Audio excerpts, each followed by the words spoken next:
Different states that do have policies about recycling, different ways that we can help the environment with recycling different items, and how to recycle them properly. There is no law that requires the recycling of electronic waste or prohibits it from being exported to different countries. Dora. I found that in the article, How U.S. Laws Do or Don't Support Electronic Recycling Reuse, August 2016. Congress has been trying to get a law passed that would make it illegal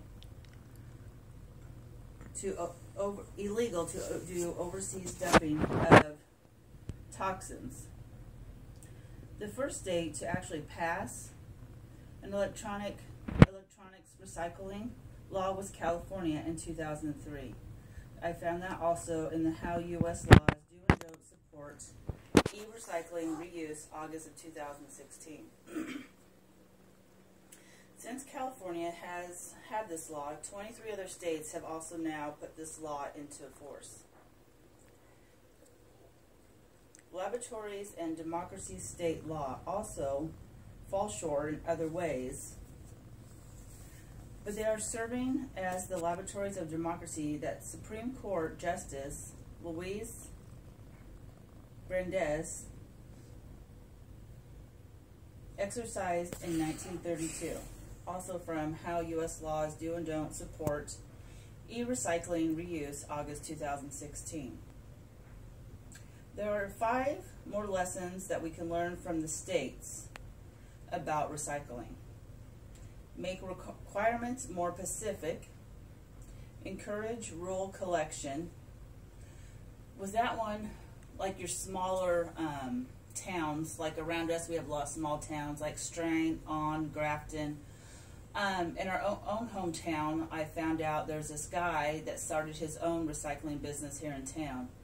And he does other things for our community. So all you have to do is pack up your recyclables after you have separated them and take them down to him, and he takes care of that for us.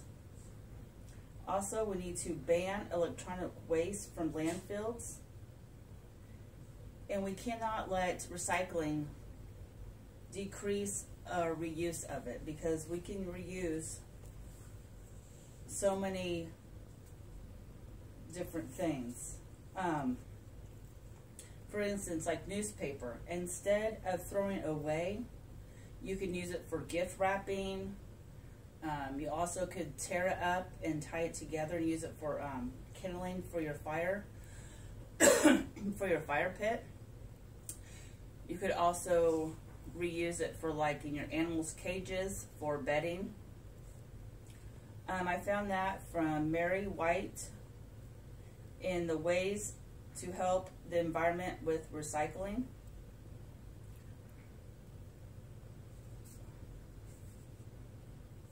You can't pause it, can you? Sorry, there you go.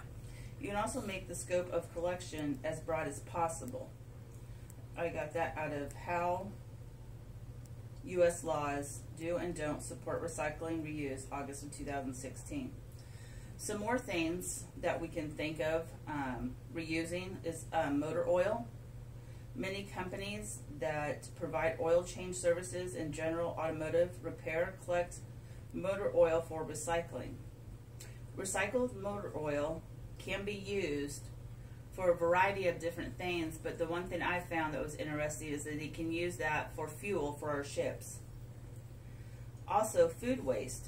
Instead of throwing food scraps from your kitchen, you can start a compost pile or bin in your backyard.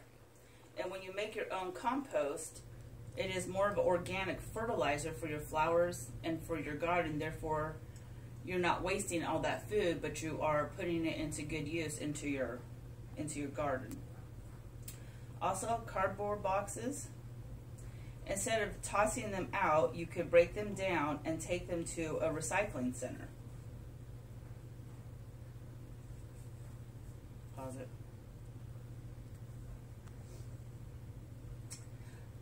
Also, the recycling of plastics has changed in the last 10 years by using more sophisticated energizing principles like color sorting is where they are where they are using an optical sensor to know the difference between plastic and of the different colors. So they can use this sensor with a lens, and they can go through and find out the color of that plastic, because sometimes it may look white and clear, but it could also have other colors in it. I got that from Hain, Landley, and Morton. What should we do with waste plastics? In conclusion, I hope after hearing my speech, you will look more into ways in your own community, how you can help with more recycling problems, maybe start your own recycling business, and maybe if you have one, you can look into it so you can start recycling yourself, and also look into saving your food scraps and starting your own compost bin.